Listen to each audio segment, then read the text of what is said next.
Quantas almas se revelam no caminho que se segue, quanta alegria em tantos lábios que pedem.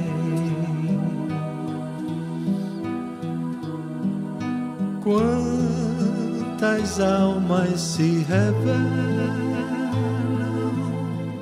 no caminho que... Boa noite a todos e a todas. É uma satisfação enorme voltar a essa casa. Nós tivemos a oportunidade, a convite da amiga Elisa, estarmos aqui numa primeira oportunidade na quarta-feira. E alguns companheiros aqui a gente está reencontrando, alguns conhecendo agora, mas ao vir de Macaé em direção a Cabo Frio, nós somos tomados por uma alegria e por uma paz que vai serenando os nossos corações e vai serenando até a dirigibilidade. A gente vai passando pelos carros, alguns buzinam, outros vai mais rápido, mais devagar. Parece que a gente está sendo conduzido para o nosso lar. Parece que a gente está num aeróbus. Ainda mais quando a gente vai para um lugar onde a gente gosta muito, para um local onde a gente está sendo acolhido, onde a gente está sendo abraçado, a gente leva sempre as melhores pessoas. E eu trouxe aqui hoje a minha esposa e minha sogra. Que aí quando encontrei o presidente Márcio ali, ele falou: nossa, Araiva, seja bem-vindo, me abraçou e tal. Eu falei: Márcio, eu trouxe aqui, isso aqui é minha sogra, minha esposa, minha sogra, tão boa que eu levo ela para tudo que é lugar. Tem gente que reclama da sogra, mas a minha não. A minha eu faço questão. Estamos aqui, e ela já conhecia o centro, e a gente veio conversando a caminho sobre o centro também. Mas... além dos corações amigos que nos abraçam na noite de hoje, a gente traz também uma reflexão muito atual. E como não poderia deixar de ser, agora no mês de dezembro, onde simbolicamente comemoramos o nascimento do Cristo, o Natal, uma data propícia para falarmos daquele que dividiu a história da humanidade. Tão grandioso, que além de dividir a história da humanidade, se nós quisermos, ele também dividirá a história de nossa existência. Tão grandioso, que acompanhou de perto o desenvolvimento do planeta onde habitamos, e de cada coração que aqui se encontra. Boa noite aos internautas também. Em cada coração que aqui se encontra, ou que está nesse momento, ou em qualquer lugar do orbe, nos ouvindo e fazendo as suas próprias reflexões. Tão grandioso esse Espírito, ao ponto de fazer uma jornada dificílima para cada um de nós, que é reencarnar. Nós reencarnamos aqui. Nós sabemos que é mais difícil reencarnar do que desencarnar. A doutrina espírita nos mostra isso. E ele fez essa grande viagem, estando aqui entre nós, saindo da governadoria espiritual do nosso planeta e demonstrando na prática que os homens poderiam segui-lo e fazer a maior transformação moral e espiritual de suas vidas. Tão grandioso que antes mesmo do seu nascimento aqui na terra, os homens chamados profetas já falavam da vinda do Cristo de Deus. Falavam do Espírito que iria mudar a história da humanidade. Falavam do Salvador do mundo, o Príncipe da Paz. Aquele que faria e daria todo o sentido às nossas existências.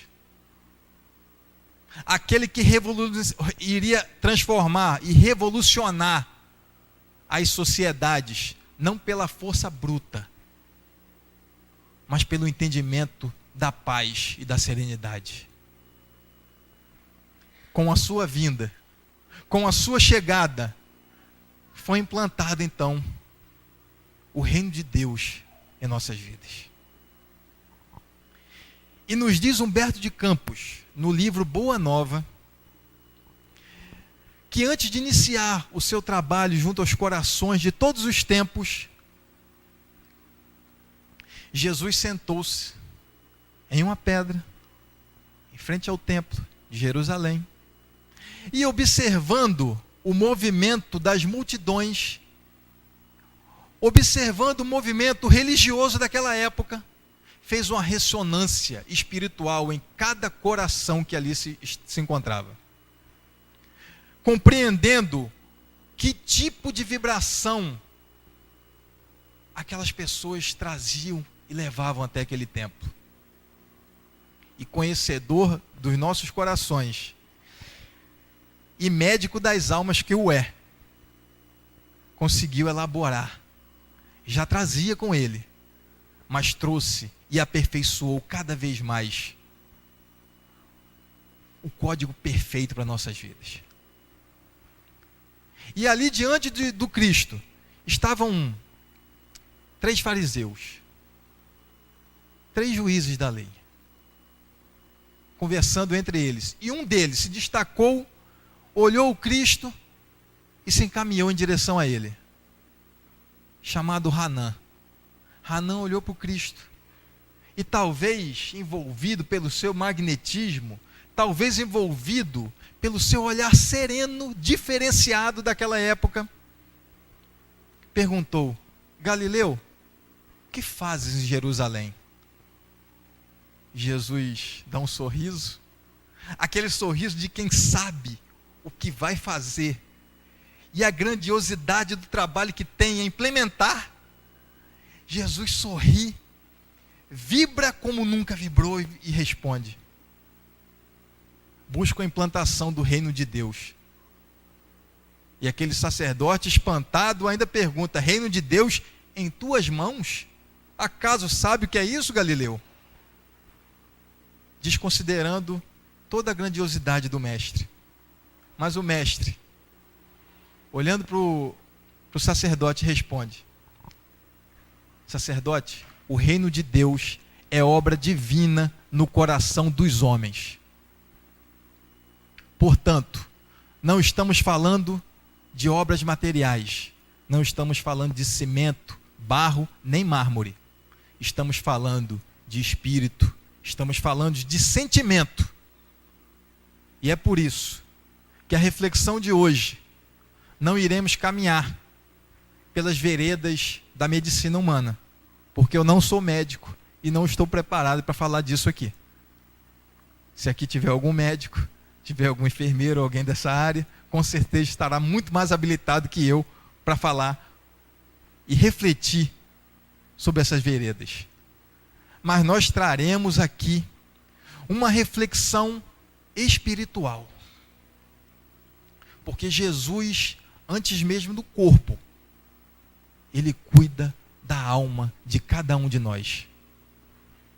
O que antecede o corpo é a alma. E é isso que ele trata. É essa profundidade do seu trabalho, do seu ensinamento. E por isso, as suas palavras nunca estarão desatualizadas. E nos diz Mateus, no capítulo 4, do verso 23. Ele diz assim: e percorria Jesus por toda a Galileia, ensinando nas suas sinagogas e pregando o evangelho do reino, e curando todas as enfermidades e moléstias entre o povo. Jesus andava em cada sinagoga, ele ia em cada local mais distante, ele percorria distâncias imensas, a pé, com seus companheiros, buscando as almas enfermas, buscando aqueles que precisariam de um médico, mas não um médico convencional, um médico diferenciado, aquele que entenderia suas dores, suas preocupações, aquele que saberia aonde está realmente a raiz dos seus problemas. E nenhum médico da terra conseguirá fazer isso. Jesus remontava os nossos problemas e iria fazer uma retrospectiva de cada um que tratou em suas reencarnações passadas. Ia profundamente nas problemáticas, sabia o que cada um precisava e homeopaticamente oferecia o elixir da mudança interior, a pílula da paz irrefutável, a água fluidificada para apaziguar os nossos corações. Ele andou por toda a Galileia. Ele andou dos locais mais desconhecidos. Lá em Macaé, nos bairros, principalmente nos bairros periféricos, e aqui em Cabo Frio eu acredito também seja assim, existem locais inalcançáveis ao cidadão comum do dia a dia. Porque nós passamos por esses locais e não percebemos quantos problemas existem nesses locais. Mas Jesus ia em cada local desse, em cada cidadão desse, e fazia a reflexão necessária a esses irmãos. É Ele quem perdoa todas as tuas iniquidades e sara todas as tuas enfermidades, nos conta os Salmos 10:33. Se nós estamos com dores, eu não conheço a maioria de vocês aqui, mas assim como eu, cada um aqui traz problemáticas em suas reencarnações, trazem situações que precisam ser resolvidas, a não ser que alguns já estejam num patamar mais elevado, mas a maioria de nós precisa de uma atenção especial. E eu não sei quais são as dores que vocês estão passando, eu não sei quais são as situações que afligem os seus corações, eu não sei o que fez e como fez que sua vida chegasse até o dia de hoje do jeito que ela está. Mas tem um detalhe: cada um de nós é dono de nossa própria vida. E existe um guia espiritual e um médico das almas que pode nos ajudar a fazermos essa reflexão, a entendermos que somos filhos de Deus, herdeiros do infinito e, portanto, caminharemos sim, quando nós quisermos, com mais saúde, com paz, com serenidade, que é o que todos nós buscamos, a maioria de nós busca nessa vida.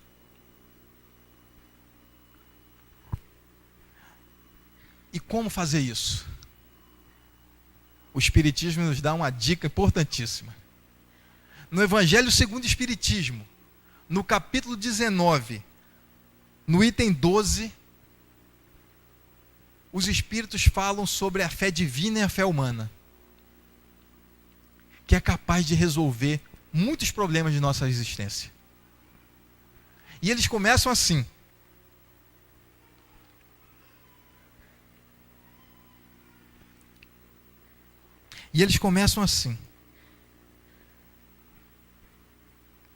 a fé humana e a fé divina. No homem, a fé é o sentimento inato dos seus destinos futuros. A fé é um sentimento. Portanto, ele não é um livro, ele não é um estudo, ele não é um raciocínio, ele é um sentimento. E sentimento todo mundo tem.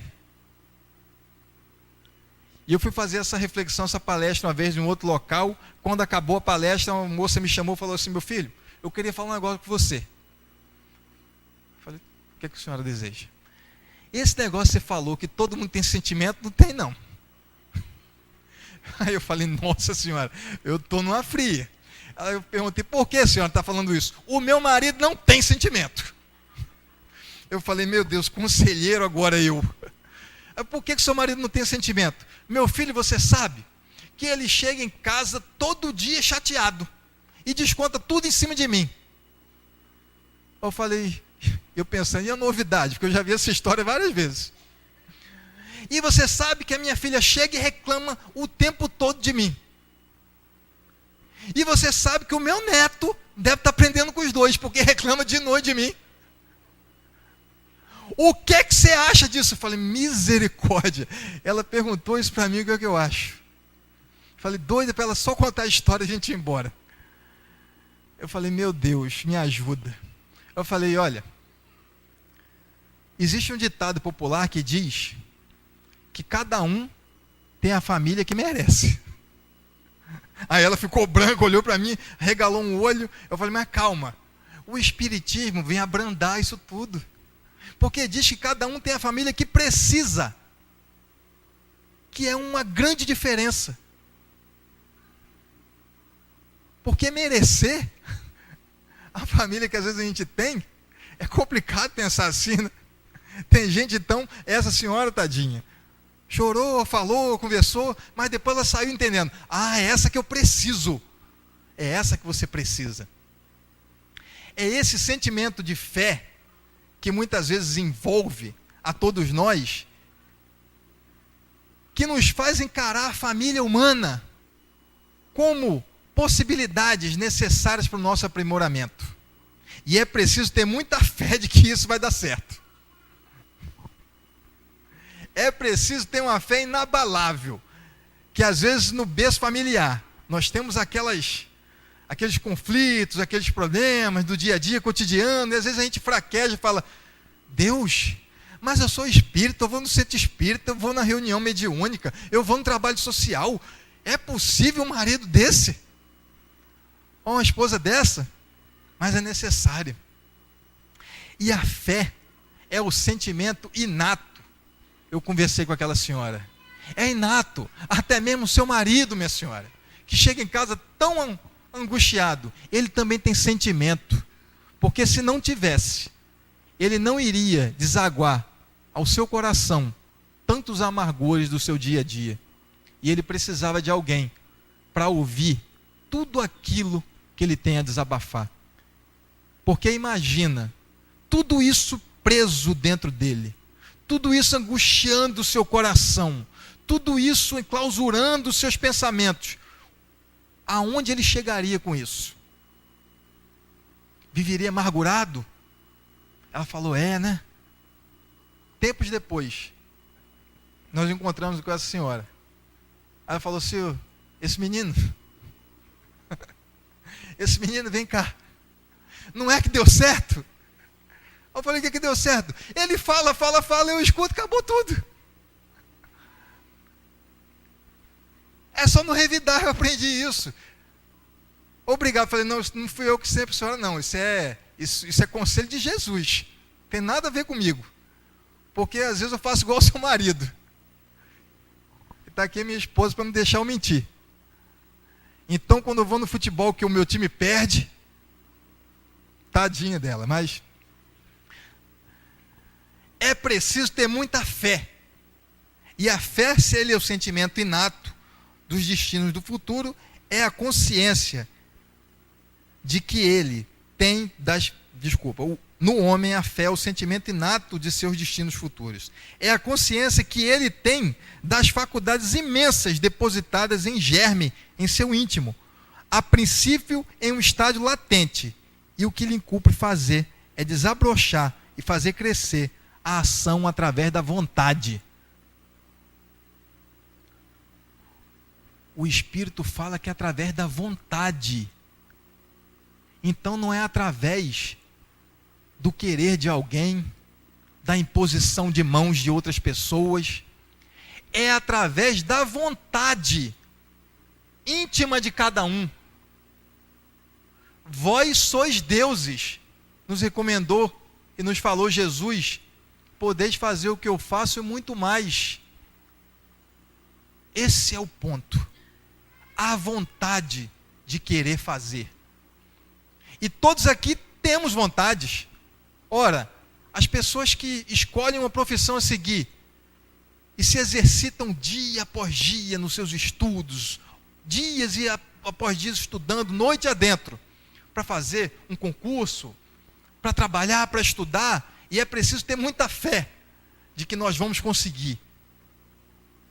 E esses são sentimentos inatos do homem. São sentimentos que vivem dentro de nós.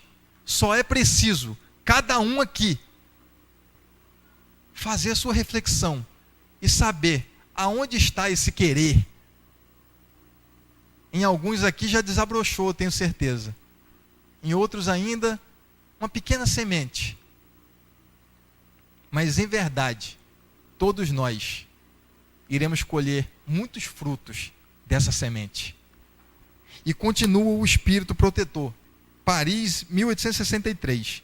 Até o presente, a fé não foi compreendida senão pelo lado religioso, porque o Cristo a exalçou como poderosa alavanca, e porque o tem considerado apenas como um chefe de uma religião.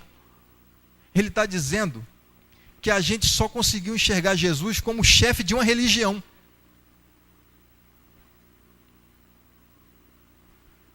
E é por isso que algumas religiões acham que tem monopólio de Deus. Parece até vitrine de supermercado. Parece até propaganda de supermercado. Aqui é a única religião que apresenta isso. Aqui é a única que dá isso. Aqui é a única que salva. Aqui é a única que dá passe. Quando na realidade Deus é plural. Ele está em cada coração.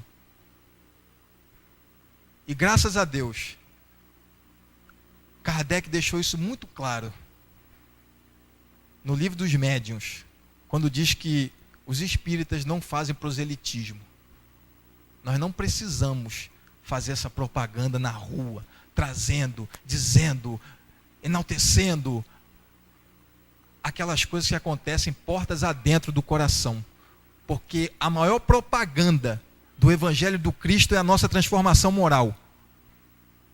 E não as roupas que nós usamos, não os estados que nós moramos, não a casa que nós ocupamos, porque tudo isso é passageiro e provisório. Não existe cadeira cativa para essas coisas.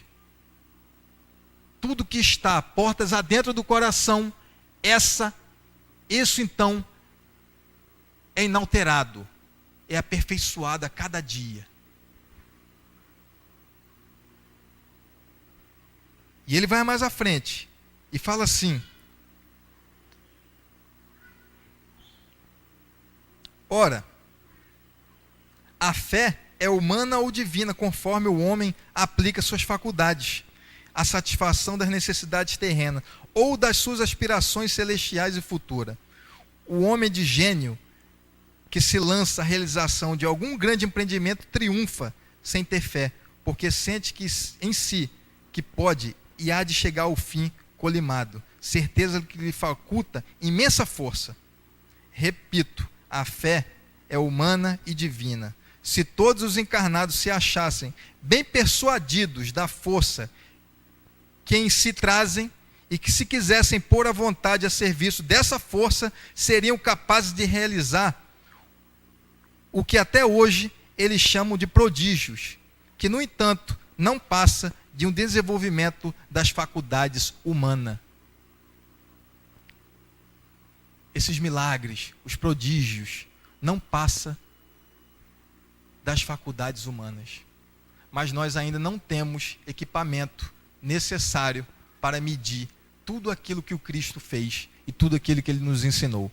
Mas uma coisa ele recomendou: vós sois deuses, e por força de vossa própria vontade é que cada um poderá fazer a sua grande transformação e a sua grande cura. Porque todas as vezes que alguém foi curado por Jesus, ele dizia: a tua fé te curou. E recomendava: vá e não peques mais. Ele não dizia: eu te curei, por força minha eu curo você. Não, a tua fé te curou, porque o teu desejo mais íntimo se tornou real e fez a grande transformação. Muitos aqui vão lembrar da mulher hemorrágica, por exemplo, que passou 12 anos com fluxo sanguíneo contínuo, durante 12 anos. E o que aconteceu com ela? Ela estava em casa, aí uma amiga dela chegou e falou assim: olha, escuta, aquele moço Jesus de Nazaré está vindo aí, e ele traz a boa nova, ele cura as pessoas, você acredita? Ela falou: eu já ouvi falar, mas queria conhecer esse homem. Olha, vai passar aqui pertinho da sua casa, vai lá. E Jesus estava no meio de uma multidão e estava pregando o evangelho. Aquela moça se aproximou e tocou na orla de sua veste, de sua túnica, na pontinha, na extremidade. E sabe por que ela fez isso? Porque naquela época, a mulher, durante o fluxo sanguíneo, era considerada impura. E aquela mulher já estava 12 anos impura, afastada da sociedade, afastada dos familiares, sofrendo com dores, com cólicas intermináveis. E as mulheres sabem bem disso. Durante 12 anos. E ela não podia encostar ninguém. E ela foi lá e encostou na túnica, na pontinha, na orla da roupa de Jesus. Sabe por quê? Porque ela tinha medo de ser recriminada, de tocar em Jesus e as pessoas entenderem mal. E ele parou e falou: alguém me tocou. Porque tocar não é a mesma coisa de esbarrar, de bater um no outro. Alguém me tocou. Alguém tirou virtude de mim. Em algumas traduções, alguém tirou poder de mim. E olhou para aquela mulher e falou: a tua fé te curou.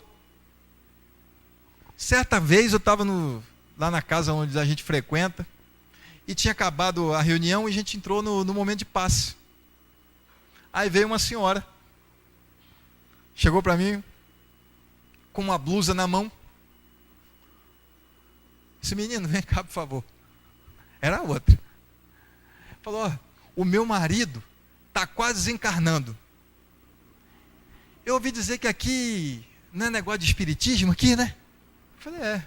Estava entendendo onde ela queria chegar. Então, eu trouxe essa camisa para o senhor dar um passe nela. Eu fiquei olhando para aquela camisa: o que a senhora pretende com essa camisa? Falou: não, eu quero que o senhor dê um passe nessa camisa, porque depois eu vou vestir meu marido com ela, em nome de Jesus ele está curado. Aí eu fui explicar para ela que não era bem assim, que a gente podia fazer esse atendimento à distância, que a vibração, que a água fluidifica, tudo aquilo que todo mundo conhece. Conversei durante meia hora com ela. No final da conversa falou assim: e a camisa, você vai dar passe? Eu falei: senhora, me acompanha, por favor? Chamei uns 2 passistas junto comigo. Falei: essa mulher está precisando de um passe, então vamos dar um passe. Então as pessoas foram cantando uma música suave, a gente aplicou um passe. E de vez em quando eu olhava para ela e ela levantava a camisa. E eu falei: gente, por que ela está levantando a camisa? Aí ela, quando eu vi, é porque ela botava na mão de um, na mão do outro, na mão de um, na mão do outro. Porque eu acho que ela estava imaginando que ali cada um tinha um passe diferente do outro. Quando acabou, ela levantou, deu um abraço em todo mundo, agradeceu e falou: olha, gente, muito obrigado, estou levando meu marido, ele vai vestir, se Deus quiser ele vai melhorar. E foi embora. Passei dias pensando sobre aquilo.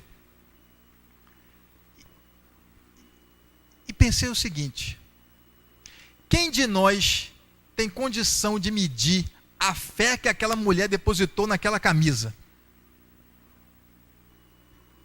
Quem de nós tem condição de mensurar o imenso esforço e amor que aquela senhora tinha em relação ao seu marido, que iria ser curado através do passo que a gente ia dar naquela camisa. Nós sabemos, gente, e não é preciso aqui falar, que a camisa, o passo da camisa não vai curar ninguém, mas a fé que ela tem, que impregnou aquela camisa de amor, é que vai fazer toda a diferença, porque na hora que ela abraçar o marido dela e trouxer ele para o campo de vibração que ela tem, aquilo vai ser um grande remédio. Vai ser um grande remédio. E a camisa é só um detalhe que ela ainda tinha dentro dela, mas que depois ela nos ensina que é muito além da camisa, é a fé que ela guardava no seu coração. Um sentimento extraordinário. Extraordinário. E nós, depois daquela conversa, eu conversei com alguns companheiros para saber se alguém conhecia ela, e de fato, ela agia daquela forma. Não só ali, mas em tantos outros lugares. E algumas pessoas relataram que o marido dela tinha significativas melhoras todas as vezes que ela se empenhava nesse amor em direção ao seu coração. Bem, nós estamos falando de Jesus, o médico das almas. E nós identificamos que a fé é um dos elementos básicos para a cura de nossas vidas. Mas curar o quê? Aonde começam as dores da alma? De que maneira nós conseguimos identificar essas dores? André Luiz, no livro Ação e Reação, nos dá uma dica extraordinária. No capítulo 8, ele está com Silas, um instrutor espiritual, que vai até uma casa, uma residência de um rapaz, 40 e poucos anos, que estava sendo obsediado, que estava no processo obsessivo severo, e há muitos anos sofria com essa obsessão. Ao ponto, nos relata André Luiz no livro, de ele muitas vezes está num quarto, no seu escritório, com um olhar fixo naquilo que ele mais desejava, que era o dinheiro.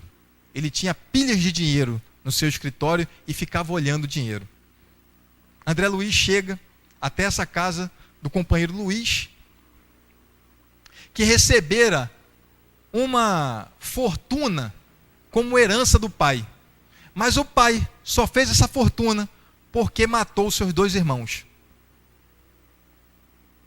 E os tios de Luiz estavam desencarnados, perseguindo o sobrinho, querendo que ele desencarnasse e deixasse toda aquela fortuna. Porque para eles, aqueles 2 obsessores, era a missão que eles tinham de vida. Recuperar aquele dinheiro através da morte do sobrinho.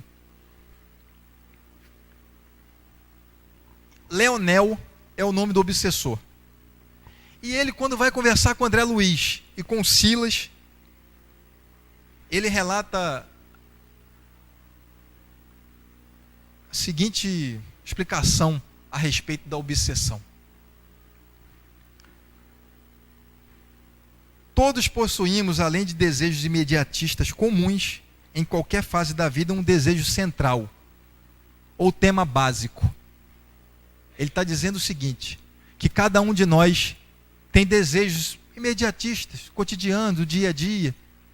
Queremos beber água, queremos almoçar, queremos dormir, trabalhar. Alguns querem estudar, outros não. Alguns querem pegar um ônibus, outros querem ficar em casa, nadar e ir à praia. São desejos do dia a dia, cotidiano. E que nós fazemos muitas vezes despercebidamente, no movimento mecânico do dia a dia. E nem nos damos conta de que isso acontece e que nós assumimos um compromisso de realizá-los. Quem aqui pensa, quando acorda, que vai hoje eu vou trabalhar e vou movimentar o meu corpo até o meu trabalho, vou sentar na minha mesa e vou conversar com os... Ninguém pensa nisso assim. Aquilo é um desejo e aquilo se concretiza através dos nossos atos. Mas ele diz que nós temos um desejo básico, um tema central dos interesses mais íntimos. Por isso, além dos pensamentos vulgares que nos aprisionam à existência rotineira, emitimos com mais frequência os pensamentos que nascem do desejo central, que nos caracteriza. Pensamentos esses que passam a construir o reflexo dominante de qualquer pessoa em qualquer plano, através das ocupações e posições que prefira viver. Assim é que a crueldade é o reflexo do criminoso. A cobiça é o reflexo do usurário. A maledicência é o reflexo do caluniador. O escárnio é o reflexo do ironista. E a irritação é o reflexo do desequilibrado. Tanto quanto a elevação moral é o reflexo do santo. Ele está dizendo aqui, está nos dando uma aula, dizendo que eles vão lá e fazem uma catalogação, catalogam, elencam que tipo de desejo central cada um tem. Após identificar, eles vão lá e assumem a posição de incentivadores daquilo que nós temos de pior dentro da gente. É como soprar a brasa. Só isso. Porque nenhum espírito obsessor implanta na gente esse tipo de coisa. Eles vão lá, fazem, traçam o nosso perfil, aprenderam com Kardec. Porque Kardec fez isso. No livro Céu e Inferno, ele mostra, elenca uma gama de espíritos. Obsessores, sofredores, felizes, suicidas. Ele vai lá e cataloga. São 62 que ele catalogou no livro. E eles fazem isso com a gente também. Aprenderam. Aí olha lá e fala, isso aqui é irritadiço. Nós vamos irritá-lo até as últimas consequências. E trabalham aquele tipo de coisa até que nós mesmos nos atrapalhemos em nossas vidas.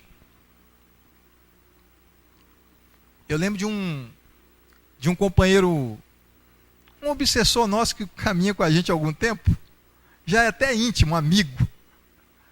A gente de vez em quando conversa, dá cada conselho que você não pode imaginar. Ele fala assim, nós somos que nem água, vai minando em qualquer brechinha que você deixa.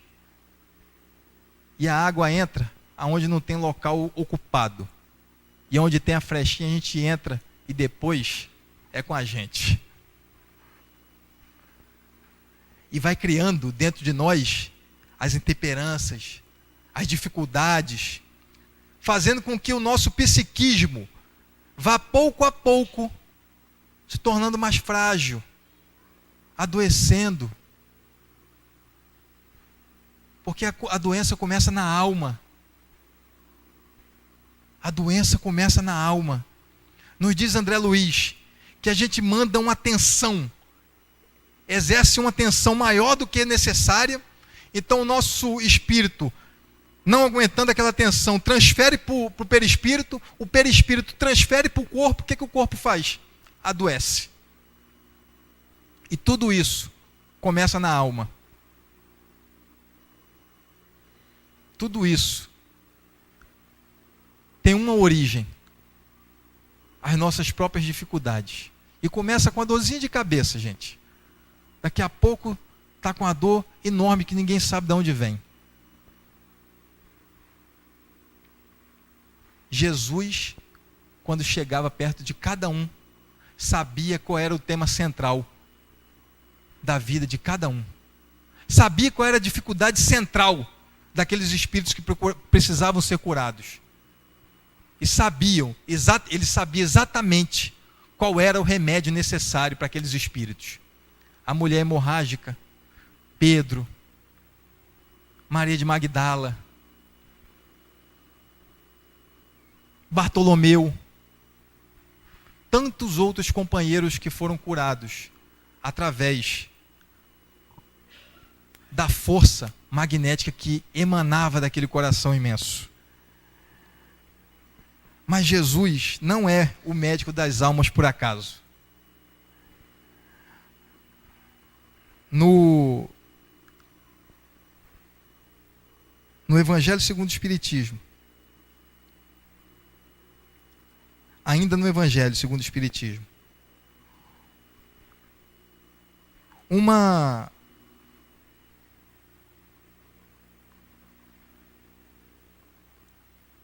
No capítulo 6, o Espírito fala assim, o Espírito da verdade: eu sou o grande médico das almas, e venho trazer-vos o remédio que vos deve curar.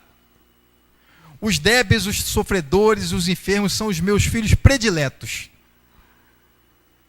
e venho salvá-los. Vinde, pois, a mim, todos vós que sofreis e estáis carregados, e sereis aliviados e consolados. Não procureis alhures, a força e a consolação, porque o mundo é impotente para dá-las. Deus dirige os vossos corações. Um apelo supremo através do Espiritismo: escutai-o.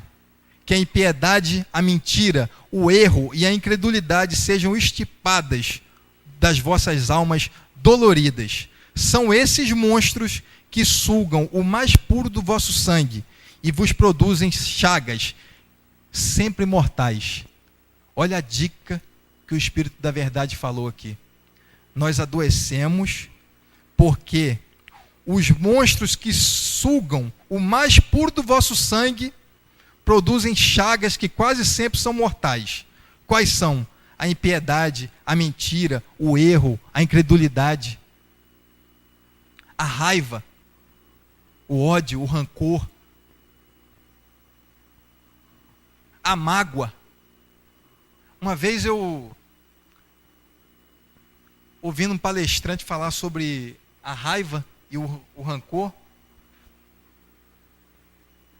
aprendi uma lição importantíssima. Ele falou assim: qual a diferença da raiva e do rancor?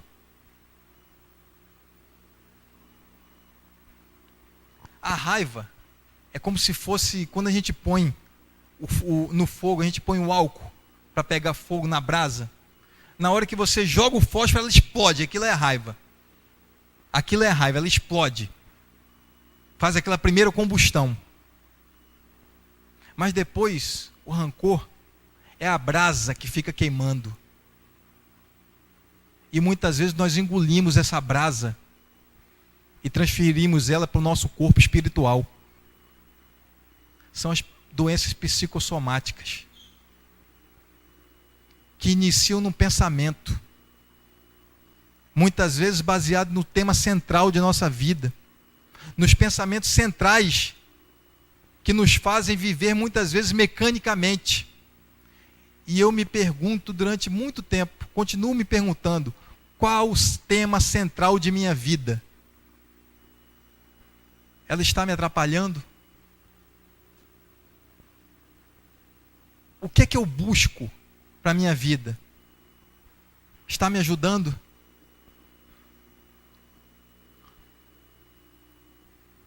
Essa é uma reflexão importantíssima que cada um precisa fazer.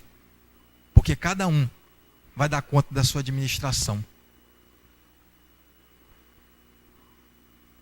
Porque o Espiritismo também não obriga a gente a fazer nada. Ninguém é obrigado a fazer nada, mas espera tudo de nós. Porque sabe que como filhos de Deus, nós podemos tudo. Podemos fazer viagens impressionantes ao nosso interior.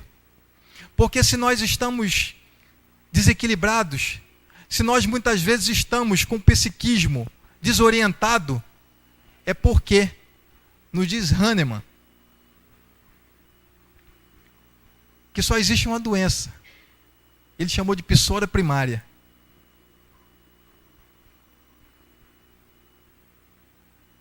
E tem início na alma. Quando nós nos desafastamos de Deus e que nosso psiquismo fica desordenado, a nossa consciência está desalinhada com as leis divinas. E no Livro dos Espíritos, questão 621, aonde está escrito a lei de Deus? Em nossa consciência. Se a consciência está desalinhada, nós adoecemos. Se a consciência alinha-se, nós começamos a recuperar a saúde. E essa não é uma reflexão feita por nós. Isso é uma reflexão oferecida pelo Cristo de Deus e pelo Espiritismo, que vem nos ajudar dia após dia. Nós falamos todas essas coisas. Nós refletimos todas essas experiências e poderiam ter tantas outras. E poderiam ter muito mais. Mas é porque nós entendemos a cada dia que o Espiritismo alcança nossos corações, que nós precisamos fazer uma reflexão atenta, sincera e lúcida a respeito das curas espirituais de Jesus. Ele curou paralíticos, sim. Ele curou cegos, surdos, mancos. Mas principalmente, Jesus nos pede, o Espiritismo mais do que nunca, nos pede que nós também façamos essa viagem interior para sabermos quais são os elementos de nossa alma que encontram-se paralisados. Porque talvez sejamos também paralíticos. Quais são os pontos de nossas almas que não conseguem enxergar as dificuldades que nós temos diante da vida, mas também as soluções que nos são oferecidas no dia a dia.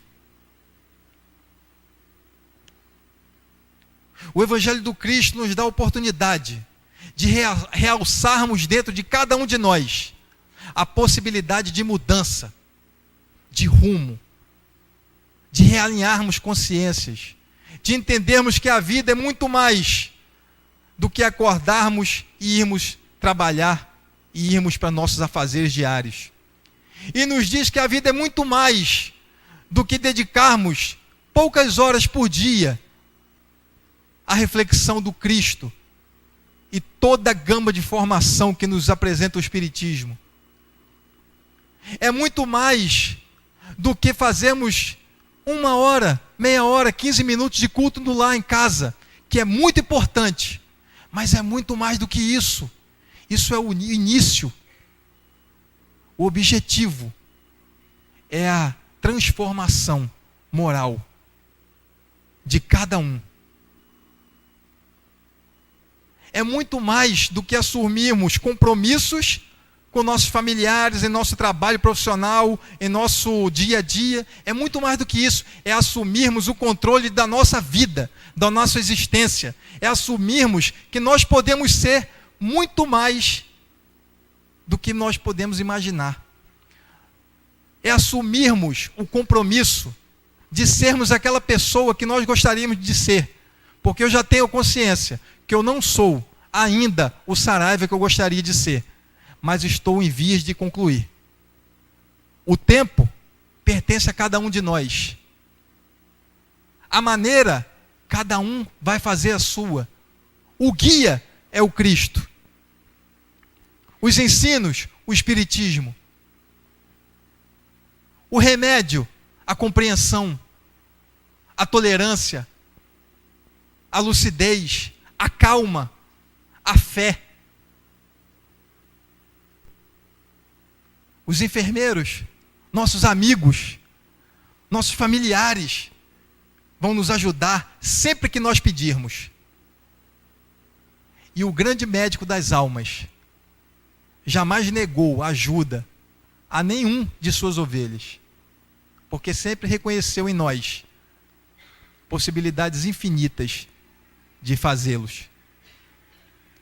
E se nós estamos falando do Cristo de Deus, se nós estamos falando de almas imortais, se nós estamos falando de nossas vidas, que possamos então utilizar essa gama de informação que o Espiritismo nos oferece, para então fazermos essa viagem interior, para utilizarmos das nossas capacidades, potencialidades, para nos curarmos e fazermos então, e concluirmos então, o grande objetivo da reencarnação de cada um de nós, nos melhorarmos intimamente, buscando a paz irrefutável que nos oferece o Cristo. Muito obrigado, gente. Boa noite a todos, tá?